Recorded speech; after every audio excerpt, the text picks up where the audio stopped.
lógica de acumulação capitalista, ela não só faz com que o trabalho esteja subsumido ao capital, mas também tem como uma de suas consequências mais marcantes a criação de subjetividades.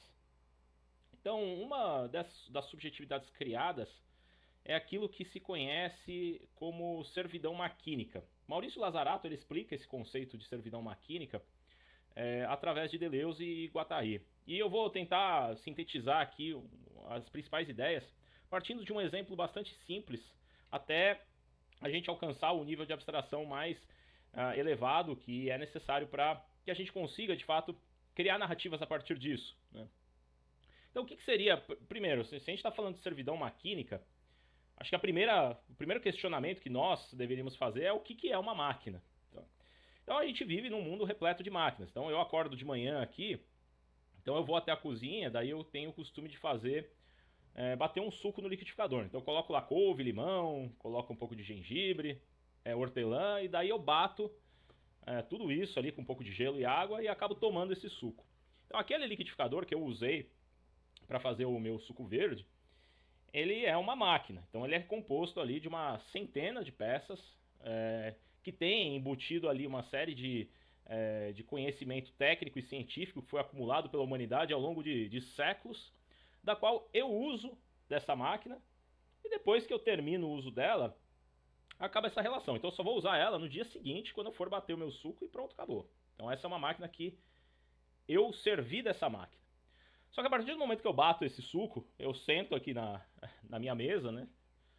Ali da minha sala, e eu acabo ligando a televisão. Então a televisão ela se torna uma outra máquina. Mas ela não é só uma máquina no sentido técnico, físico e operacional ali. Por trás dessa televisão existe uma emissora que transmite um determinado tipo de conteúdo. E esse determinado tipo de conteúdo ele é transmitido numa determinada hora, na expectativa de que alguém de determinado perfil vai assistir a esse programa. Então eu, enquanto usuário, né, dessa televisão, eu me sirvo dela para me entreter pela manhã ou me informar. E também, de algum modo, eu também sirvo a essa maquinaria que existe por trás do meu aparelho de televisão. Então, de alguma forma, é sabido que naquele horário, determinado número de pessoas com aquele determinado perfil de gênero, eventualmente de profissão, de idade, vão estar assistindo aquele programa televisivo, e isso, por essas pessoas que trabalham com a televisão, vai servir como um instrumento para que esse perfil seja de alguma forma comercializado e ao longo da programação eu consiga ver alguns anúncios publicitários ali. Então, note que assim, esse é um outro tipo de máquina, diferente do meu liquidificador, que eu me servi dele apenas. A partir do momento que eu ligo a televisão, eu estou me servindo da televisão e ao mesmo tempo servindo a ela. E é interessante que assim, isso de alguma forma é entendido como uma servidão maquínica. Né? Então a gente já não, tomado de forma social, né, através do fato de que muitas pessoas, ou uma população de uma determinada cidade, ou até de um determinado país, para transmissões nacionais, estão assistindo isso, esses dados que trafegam pelos índices de audiência, você já trata isso num nível de abstração em que você acaba se tornando diagramas, né? Você acaba se tornando código, você acaba se tornando um índice, né? Um índice de audiência. Você entra através de uma estatística que acaba fazendo uso de uma semiótica significante, para que para aqueles que estão trabalhando dentro dessa maquinaria chamada televisão, faça sentido. Então eles traduzem isso, ou eles expõem, de repente, as emissoras expõem isso para os anunciantes como: olha, pessoas de tal perfil, tantas pessoas de tal perfil assistem a esse programa em tal horário. Então isso, por si só, estabelece um esquema maquínico por trás, da qual eu uso e também eu sirvo a ele num determinado nível. Bom, só que à medida que o modo de produção capitalista ele vai se desenvolvendo, novas formas de servidão maquínica, e principalmente com a introdução da informática e da internet e do próprio capital financeiro se desenvolvendo através de plataformas, esse processo ele se torna um pouco mais intensificado. Então, hoje, por exemplo, se eu quiser orientação, se eu quiser saber onde que é a loja de sapato mais perto aqui da minha casa, eu posso pegar o meu celular aqui, colocar num aplicativo que ofereça um serviço de GPS, e daí eu consigo chegar numa determinada loja e fazer uma compra. Só que ao fazer isso, eu estou deixando um rastro, que é a Big Tech, no caso meu específico, certamente é o Google que faz isso. Ele entende que, olha, esse indivíduo, e aí pelo fato de eu estar com o meu e-mail autenticado dentro desse serviço, a minha conta de e-mail do Gmail está autenticado nisso, ele vai saber que assim, olha, o Maurício está indo comprar um sapato, né, nessa loja. E também, não só esse meu dado é capturado, como o dado do lojista também, porque o lojista ele também está no Google, então ele subiu a loja dele, ele cadastrou a loja dele no Google para ter mais visibilidade. Então, se você entrar lá no Google hoje e procurar pela loja de calçados aqui perto da minha casa, você vai ver o horário de funcionamento, você vai ver fotos, então daí você já consegue estabelecer um perfil de consumo para aqueles produtos. E aí o Google se apropria disso de tal forma que ele consegue criar anúncios ainda mais especializados do que, por exemplo, uma televisão ou um rádio pode fazer. Então, dentro desse esquema, né, de intensificação dessa servidão maquínica, o ser humano, ele acaba se tornando uma espécie de etapa dentro de todos esses processos que se encadeiam e se agenciam para gerar uma valorização do valor, ou seja, para você reproduzir essa lógica de acumulação capitalista. Então, é interessante porque assim, essa servidão maquínica ela tende a reduzir as coisas a uma semiótica praticamente insignificante. Então, lá para o Google, ele não vai saber, ele pode até entrar nesse detalhe, mas ele vai querer destilar, vai querer fazer uma destilação desses dados para que você chegue no nível dos códigos e das identidades, mas num nível que seja trabalhado através de um algoritmo. Então, a identidade do Maurício de 30 anos vai ser categorizada de acordo com uma determinada especificidade ali dentro do motor de anúncios do Google. E assim com tudo, se você for ver, né? Esse conceito de servidão maquínica ele não é novo, né? Você pode até observar ele fora do modo de produção capitalista. Então, por exemplo, no Egito Antigo, quando você tinha aquelas construções de pirâmides, né? Todo o agenciamento daquele trabalho era feito, obviamente, através de escravos, mas esses escravos estavam servindo a uma grande máquina chamada Egito Antigo.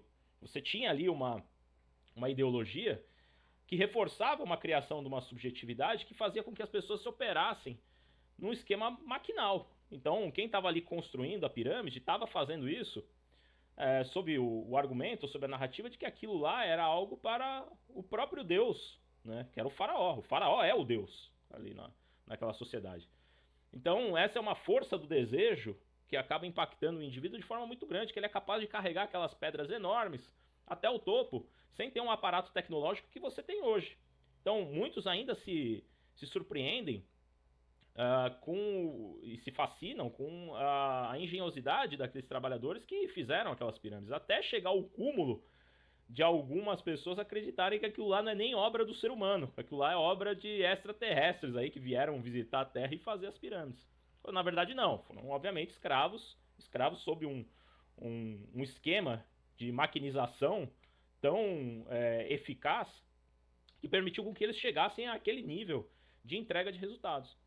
Da mesma forma, a gente está aqui hoje dentro do modo de produção capitalista. Assim. Então, plataformas são criadas das quais é possível você agenciar o trabalho, e esse trabalho ele entra como parte de processos que você combina, algoritmos com pessoas. Então, um entregador que acaba trabalhando numa plataforma de entrega de refeição, ele recebe estímulos de uma máquina e ele também entrega estímulos para essa máquina.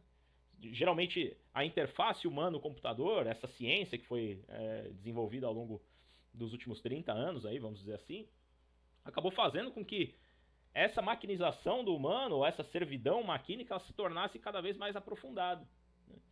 A gente pode tomar essa servidão maquínica até num nível, por exemplo, estatal. Então, alguém que trabalha numa repartição pública, você pode entender essa organização como uma organização maquinal, né? Então, você recebe inputs e você oferece outputs ali dentro desse esquema. Mas o que é mais interessante dentro do modo de produção capitalista, e aí que o Maurício Lazarotto traz isso, é como que essa servidão maquínica ela também se articula com a sujeição social. Então o sujeito, você precisa trabalhar uma identidade. Então eu aqui sou Maurício, de 39 anos, sou homem, casado, branco, né, de uma determinada classe social, morador aqui da cidade de Curitiba. essa minha sujeição, ela acaba sendo propícia para que isso se integre através dos processos maquinais existentes. Porque imagina se eu sou um usuário do Google, né, que eu não tenho identidade. Não, um sujeito sem identidade usando o Google não consegue se apropriar desse dado e oferecer isso como um anúncio aí para as agências de publicidade. Tanto é que se você entra sem autenticação, é impossível são muito poucos os serviços que você consegue usar sem que se crie um perfil dentro dessa plataforma. Justamente porque quer se criar, ele precisa da sua identidade, da sua sujeição ali, né, do seu sujeito, para que isso faça sentido dentro dessa servidão maquínica como um todo. E é interessante, porque assim, isso não age, não é um mecanismo, essa servidão, ela não age por repressão ou por ideologia, mas ela age por modulação. Então ela reorganiza percepções, ela reorganiza afetos, cognição, memória, desejos, e se retroalimenta disso também. Né? Então, voltando um pouquinho ao exemplo da televisão, né? Eu me lembro que era muito comum, principalmente no começo dos anos 2000, ali, o programa do Datena, que era feito ali no final da tarde, não sei se ainda tem hoje esse tipo de programa. E aí, eventualmente, ele lançava uma enquete lá. Então, ele estava gerando ali um conteúdo e ele estava expressando ali a opinião dele de alguma forma. Então, você achava que você, por estar assistindo aquilo lá, você podia estar sendo suscetível à manipulação do apresentador ou da televisão. Só que à medida que as enquetes que ele apresentavam um determinado tipo de resultado, ele começava a mudar o seu próprio discurso. De modo que o telespectador que estava se servindo daquilo, ele também estava, de alguma forma, influenciando esse sistema. Né? Então essa troca entre servidão maquínica e sujeição social, eles são complementares dentro do modo de produção capitalista e são intensificados. E isso acaba criando toda uma subjetividade que impacta na nossa sociedade. Então alguém pode chegar e falar assim, puxa, mas agora eu vou querer... Como é que a gente pode quebrar essa lógica de servidão maquínica? O que o Maurício Lazarato ele propõe dentro de uma ação política é assim, olha, a gente tem que tomar essa servidão maquínica como algo posto. E a nossa luta política ela seria no sentido de criar narrativas para que a gente modele essa servidão maquínica de modo a nos tornarmos melhores do que somos, ou pelo menos que essa servidão maquínica sirva não só aos interesses da lógica de acumulação capitalista, mas também que ela sirva para justiça social, para a melhoria das condições e das bases materiais de vida das pessoas. Ou seja, que um progresso de fato seja alcançado. Então, essa questão da maquinização do humano, ela não é inerente do modo de produção capitalista, muito embora o capitalismo ele se aproprie dessa categoria e a intensifique cada vez mais. Mas mesmo dentro desse processo de maquinização do humano, existe espaço para que a gente também consiga reorganizar as percepções, consiga fazer as modulações necessárias para que as nossas vidas melhorem. E a democracia é o melhor instrumento que se conhece para isso. Né? Então, voltando um pouquinho mais à questão da luta de classes, né? Há espaço dentro da democracia para que a gente consiga também estabelecer novas modulações. Basta a gente participar, criar narrativas mais ricas e, de alguma forma, tentar chegar nas esferas de poder que ainda não estão ocupadas pela população, porque ainda tem espaço para isso. Acho que esse é o grande mote da democracia participativa, da qual a gente trabalha muito aqui no CEF. Né?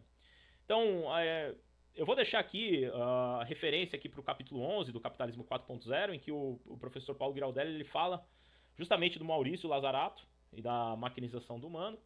E também eu vou deixar um texto de referência do próprio Maurício Lazarato, onde ele de fato explica como que essa servidão maquínica acontece e como que a ação política ela pode ser orientada, pelo menos nesse nível mais abstrato, né? E que a gente consiga de alguma forma colocar como algo concreto essas mudanças que a gente entende que são necessárias. Então esse é mais um vídeo aí para você. O tema não se encerra aqui, ele é só mais um convite para que as narrativas sejam criadas, sejam colocadas e que o debate público ele se torne um pouco mais rico do que ele vem vencendo, né? Essa pelo menos é a missão do Cefa, e esse é mais um vídeo para você que está assistindo aí com aquela esperança no coração e com aquele sorriso no rosto, e que sirva de alguma forma para que a gente consiga levar adiante um pouquinho mais dessa ideia de problematização e elucidação dos conceitos que são tão importantes para a gente criar novas narrativas. Senão a gente vai cair sempre no senso comum e ter que, de alguma forma, aceitar como dado ou aceitar como natural uma realidade que, na verdade, é uma construção social. Então é isso, pessoal. Espero que vocês tenham gostado e nos vemos numa próxima. Até mais.